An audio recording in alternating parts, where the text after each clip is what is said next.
নমস্কার বন্ধুরা, তোমরা সবাই কেমন আছো? আশা করছি ভালো আছো এবং সুস্থ আছো। আমি অরুণ, তোমাদেরকে আমার এই ছোট্ট চ্যানেলে স্বাগত। তো আজকে কোনো জবের আপডেট নিয়ে আসেনি। হ্যাঁ বন্ধুরা, তোমরা থাম্বনেল থেকে বুঝতে পেরেছো যে আজকের ভিডিওটা কি বিষয় হতে চলেছে। পশ্চিমবঙ্গের স্টুডেন্ট যারা রয়েছো, যারা পশ্চিমবঙ্গ রাজ্যের ছাত্রছাত্রী রয়েছো, তোমাদের জন্য একটা বড় স্কলারশিপ হচ্ছে স্বামী বিবেকানন্দ স্কলারশিপ, যেটাকে বিকাশ ভবন স্কলারশিপ বলা হয়। এই স্কলারশিপকে নিয়ে তোমাদের মনে অনেক কিছু ডাউট রয়েছে, প্রশ্ন রয়েছে বা অনেক কিছু অজানা বিষয় রয়েছে, যেগুলো তোমাদের জানা অত্যন্ত প্রয়োজন। এবং যারা পড়াশোনা করছো, মাধ্যমিক, উচ্চ মাধ্যমিক, গ্র্যাজুয়েশন, মাস্টার ডিগ্রি বা হায়ার এডুকেশন যারা করতে যাচ্ছ, তাদেরকে সাপোর্ট করার জন্য স্টেট গভর্নমেন্ট মানে পশ্চিমবঙ্গ রাজ্য সরকার এই স্কলারশিপটি চালু করেছে। এবং এই স্কলারশিপ একটা জনপ্রিয় স্কলারশিপ। প্রচুর ছেলেমেয়ে প্রতি বছরই এটা পেয়ে থাকে। তো এই স্কলারশিপের জন্য কি কি ডকুমেন্টস লাগবে, কারা কারা নতুন এই বছর আবেদন করতে পারছে, বা আবেদনের যোগ্যতা কি লাগছে, কবে থেকে অ্যাপ্লাই কি আদৌ শুরু হয়েছে, অ্যাপ্লাই লাস্ট ডেট কবে, এবং আবেদন করার আগে তোমাদের জেনে নেওয়া উচিত যে তোমরা আবেদনের যোগ্য কিনা। সবটাই তোমরা এই ভিডিওর মাধ্যমে জানতে পারবে। তো ভিডিওটা শুরু থেকে শেষ পর্যন্ত স্কিপ না করে দেখবে, সবটাই তোমরা এই ভিডিওর মাধ্যমে জানতে পারবে। তার আগে বলি, আমার এই চ্যানেলে যারা যারা নতুন, তারা চ্যানেলটিকে অবশ্যই সাবস্ক্রাইব করবে এবং পাশে থাকা বেল নোটিফিকেশন আইকনটি অন করে রাখবে। তাহলে আমি যখনই কোনো নতুন আপডেট নিয়ে আসবো বা নতুন ভিডিও নিয়ে আসবো, সবার আগে তোমাদের কাছে পৌঁছে যাবে। তো চলো বেশি কথা না বলে ভিডিওটা শুরু করি। তো বন্ধুরা, তোমরা দেখতে পাচ্ছ আমি সরাসরি স্ক্রিনের মধ্যে চলে এসেছি এবং SBMCM তার অফিসিয়াল ওয়েবসাইটে চলে এসেছি। এবং এখানে তোমরা ওয়েবসাইটটি জানো, আর যদি না জেনে থাকো তাহলে আমি তোমাদেরকে এই ভিডিও ডেসক্রিপশন বক্সে তার লিঙ্কটা দিয়ে দেবো। সেখান থেকে তোমরা এই পেজে ডাইরেক্ট চলে আসবে এবং এখানে আমরা এলিজিবিলিটি ক্রাইটেরিয়া সেই সম্বন্ধে একটু জেনে নেব। তো স্বামী বিবেকানন্দ স্কলারশিপ যোগ্যতা ও কোর্স 2024-2025, ঠিক আছে। তো এখানে একটু দেখে নেবে তোমরা রিডিং করে, কারণ তোমাদেরকে সবটাই এই ভিডিওর মাধ্যমে দেখিয়ে দেবো। তো ভিডিওর শুরু থেকে শেষ পর্যন্ত স্কিপ না করে দেখো, ঠিক আছে। তো Swami Vivekananda merit cum means বৃত্তি হলো পশ্চিমবঙ্গ সরকারের উচ্চশিক্ষা বিভাগের একটি প্রশংসনীয় উদ্যোগ, যার লক্ষ্য সীমিত অর্থনৈতিক সংস্থা সহ মেধাবী শিক্ষার্থীদের আর্থিক সহায়তা প্রদান করা। এই বৃত্তি প্রোগ্রামটি বিভিন্ন কোর্সে উচ্চশিক্ষা গ্রহণকারী শিক্ষার্থীদের সমর্থন করার জন্য ডিজাইন বা তৈরি করা হয়েছে। এই নিবন্ধটি ছাত্রদের জন্য একটি সম্পূর্ণ নির্দেশিকা দেবে কি কি যোগ্যতা প্রয়োজন এবং কিভাবে বিভিন্ন যোগ্য কোর্সের জন্য আবেদন করতে হবে, যেটা আমি তোমাদেরকে বললাম। যোগ্যতার মানদণ্ড এবং প্রয়োজনীয় মার্কস। SBMCM স্কলারশিপের জন্য যোগ্য হতে শিক্ষার্থীদের অবশ্যই নির্দিষ্ট মানদণ্ড পূরণ করতে হবে। তাদের পূর্ববর্তী বোর্ড পরীক্ষায় মাধ্যমিক বা সমমানের ন্যূনতম 60% স্কোর করা উচিত, মানে 60% তোমাদের নাম্বার থাকতে হবে। এবং তাদের অবশ্যই নিয়মিত অধ্যয়নের কোর্সে নথিভুক্ত হতে হবে, ঠিক আছে। উপর উপরন্ত বার্ষিক পারিবারিক আয় একটি নির্দিষ্ট থ্রেশহোল্ড অতিক্রম করা উচিত নয়, যা সরকার দ্বারা নির্ধারিত। তো তথ্য সারণীটা তোমরা একটু দেখে নিই। স্বামী বিবেকানন্দ বৃত্তির যোগ্যতাটা এখানে দেখে নাও। যোগ্যতার মানদণ্ড এবং প্রয়োজন আছে। তো আগের পরীক্ষা সর্বনিম্ন 60% তোমার নাম্বার থাকতে হবে, 60%। পারিবারিক আয় হতে হবে, তোমাদের বার্ষিক আয় হতে হবে 2,50,000-এর উপরে যাওয়া চলবে না, ম্যাক্সিমাম, ঠিক আছে। তার নিচে হলে তোমরা আবেদন করতে হবে। কোর্স পশ্চিমবঙ্গে ফুল টাইম নিয়মিত কোর্স গুরুত্বপূর্ণ। অন্য সরকারি বৃত্তি পাচ্ছেন না, মানে অন্য তুমি স্কলারশিপ পেতে যদি পাও তাহলে এটা তোমরা আবেদন করতে পারবে না, ঠিক আছে।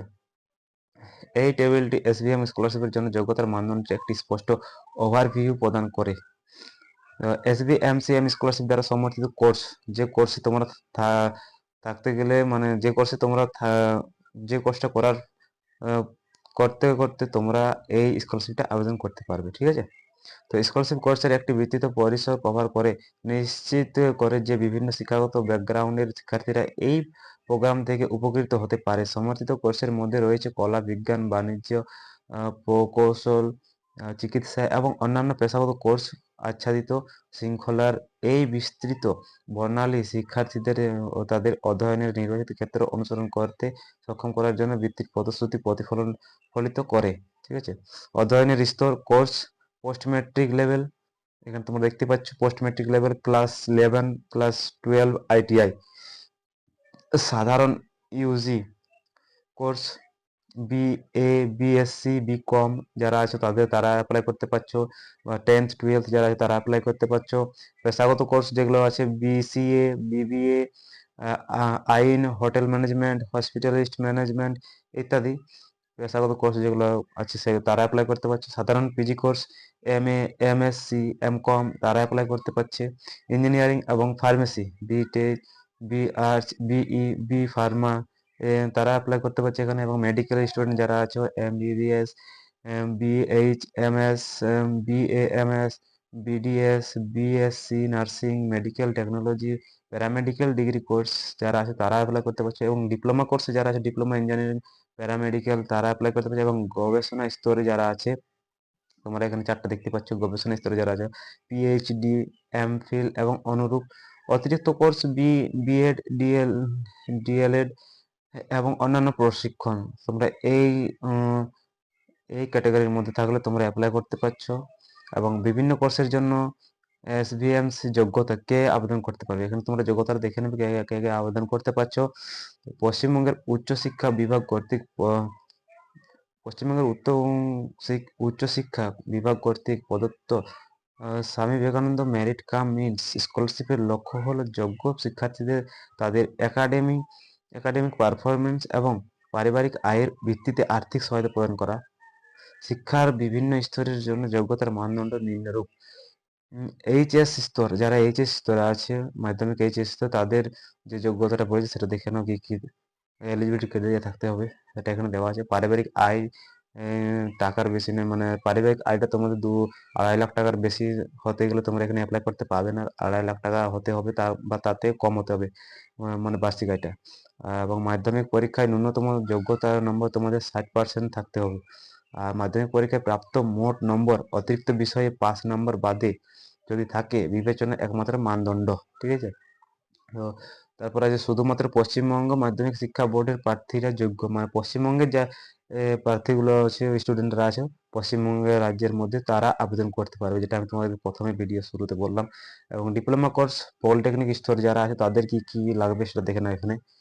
প্রথম বর্ষের ডিপ্লোমা পলিটেকনিক কোর্সের জন্য 2023 সালে মাধ্যমিক এমপি পরীক্ষা বা তার সমমানের পাস আউট করার পরে নথিভুক্ত করা হয়েছে।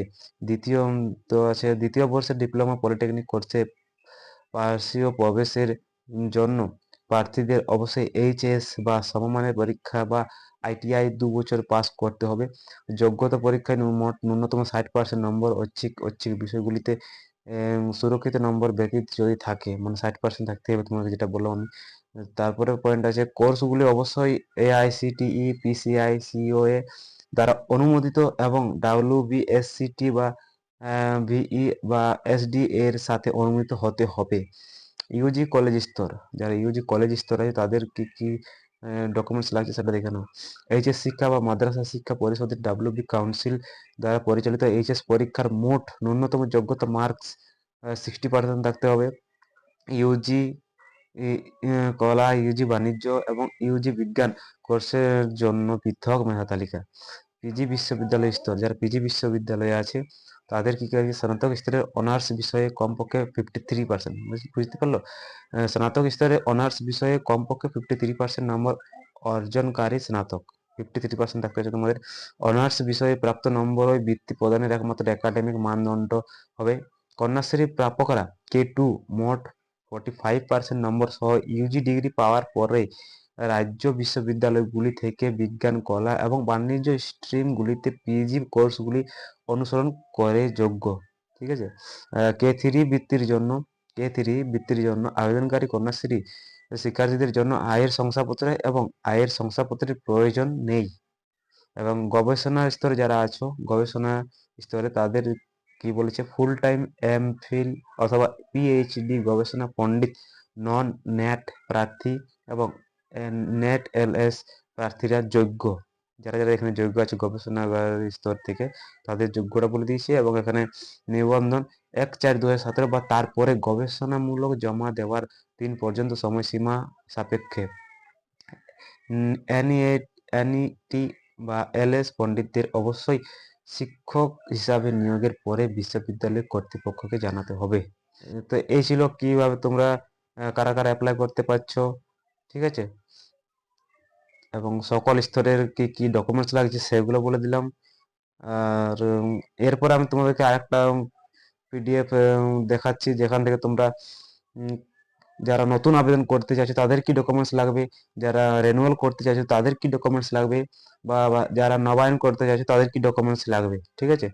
তো সেই পিডিএফটা আমি তোমাদের কাছে এখন ওপেন করছি। তো তোমাদের কি কি ডকুমেন্টস লাগবে, নতুন যারা আবেদন করছো তাদের কি কি ডকুমেন্টস লাগবে সেটা তোমরা দেখে নাও। এখানে প্রয়োজনীয় নথিপত্র দেখতে পাচ্ছ, 1 নম্বর পরিচয় প্রমাণপত্র, এটা হচ্ছে আবাসিক শংসাপত্র, আধার কার্ড, ভোটার কার্ড, বা পাসপোর্ট, বা সরকার কর্তৃক ইস্যু করা কোনো পরিচয়পত্র, যেটা তোমাদের আধার কার্ড থাকলে হবে, সবার আধার কার্ড আছে, আধার কার্ড না থাকলে voter card, pan card, passport এগুলো থাকলে হবে।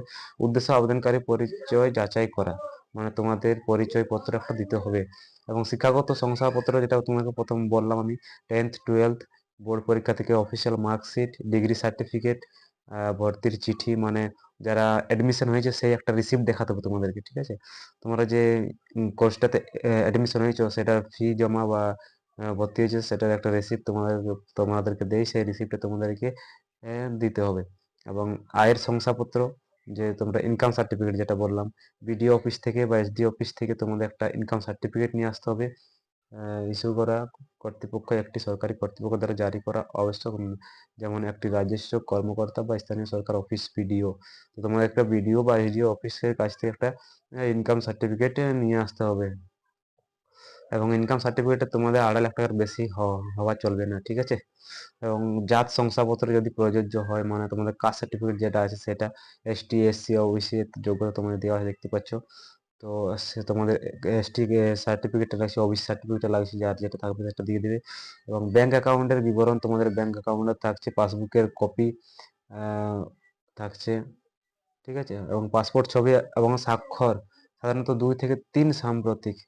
তো ছবিটা লাগছে পাসপোর্ট সাইজের রঙিন ছবি লাগছে, এবং স্বাক্ষর শিক্ষার্থীর স্ক্যান করা কপি স্বাক্ষর তোমাদেরকে স্ক্যান করে আপলোড করতে হবে, ঠিক আছে।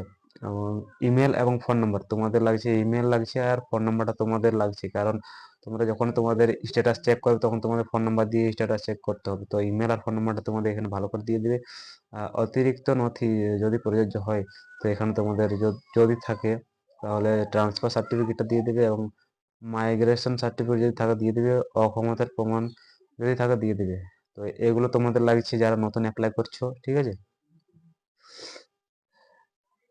আর যারা রেনুয়াল করার চাইছো তাদের কি কি লাগবে সেটা এখানে একবার দেখে নাও।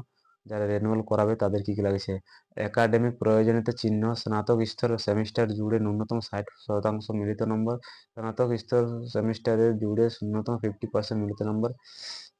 যারা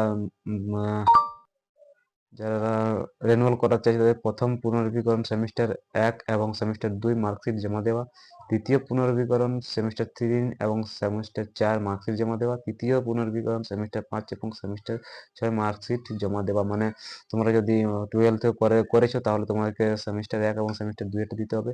যদি সেমিস্টার 1 তোমরা করে নিয়েছো তাহলে সেমিস্টার মানে প্রথম বছরে তোমরা যদি করে নিয়েছো তাহলে তোমাকে দ্বিতীয় বছর দিতে হবে দ্বিতীয় পুনর্বীকরণ, এবং যদি তৃতীয় বছর করে নিয়েছো তাহলে তোমার তৃতীয় বছর দিতে হবে 5th সেমিস্টার এবং 6th সেমিস্টার মার্কশিটটা তোমাকে দিতে হবে, ঠিক আছে। এমবিবিএস ছাত্র যারা আছো তাদের প্রথম নবায়ন এবং দ্বিতীয় নবায়ন, তৃতীয় নবায়ন এরকম ভাবে তোমাকে দিতে হবে। কারিগরি ছাত্র যাদের সবারই ডকুমেন্টস গুলো এখানে দেওয়া আছে, যে তোমরা কিভাবে রেনুয়াল করবে, তো তোমাদেরকে সেগুলো দিতে হবে। তো এই ছিল আজকের ভিডিও। যদি তোমাদের ভিডিওটা ভালো লাগে তাহলে ভিডিওটা লাইক করে দিবে, আর পাশে থাকা বেল নোটিফিকেশন আইকনটি ঘন্টা অন করে রাখবে, তাহলে আমি যখন কোনো নতুন আপডেট নিয়ে সবাই তোমার কাছে পৌঁছে যাবে। তো এরপরে যদি তোমাদের কিছু ডাউট থাকে তো তোমরা কমেন্ট বক্সে জানাও, এবং কিভাবে অ্যাপ্লাই করতে হবে তোমরা যদি অ্যাপ্লাই করতে না পারো তাহলে আমাকে বলবে, আমি অ্যাপ্লাইয়ের একটা ভিডিও বানিয়ে দেবো, সেখান থেকে তোমরা দেখে দেখে অ্যাপ্লাই করে নিবে, ঠিক আছে। এবং এটার অফিসিয়াল ওয়েবসাইটটা তোমাদের আমি দিয়ে দেবো ডিসক্রিপশন বক্সে, এই ভিডিও ডিসক্রিপশন বক্সে দিয়ে দেবো। এর লাস্ট ডেট হচ্ছে তোমার জানুয়ারি 25, 2025, মানে জানুয়ারি 2025 তো লাস্ট ডেট হচ্ছে তোমাদের, ঠিক আছে। মানে জানুয়ারি মাস পর্যন্ত পুরোটাই তোমাদের এটার অ্যাপ্লাই চলবে এবং এটার অ্যাপ্লাই শুরু হয়ে গেছে, এখন অ্যাপ্লাই শুরু হয়ে গেছে। তো এই ছিল আজকের ভিডিও। তো কিভাবে আবেদন করতে হবে সেই সাইটটা আমি তোমাদেরকে বলে দিলাম। এরপর যদি তোমরা আবেদন করতে না পারো তো আমার কমেন্ট করে জানাবে, আমি আবেদন করার একটা ভিডিও বানিয়ে দেবো, কিভাবে ফর্ম ফিল আপ করতে হবে, অনলাইনে কিভাবে সাবমিট করতে হচ্ছে সেই সম্বন্ধে আমি একটা ভিডিও বানিয়ে দেবো। তো আপাতত ভাই দেখা হবে আবার একটা নতুন ভিডিওর সাথে। ভালো থেকো, সুস্থ থাকো। জয় হিন্দ।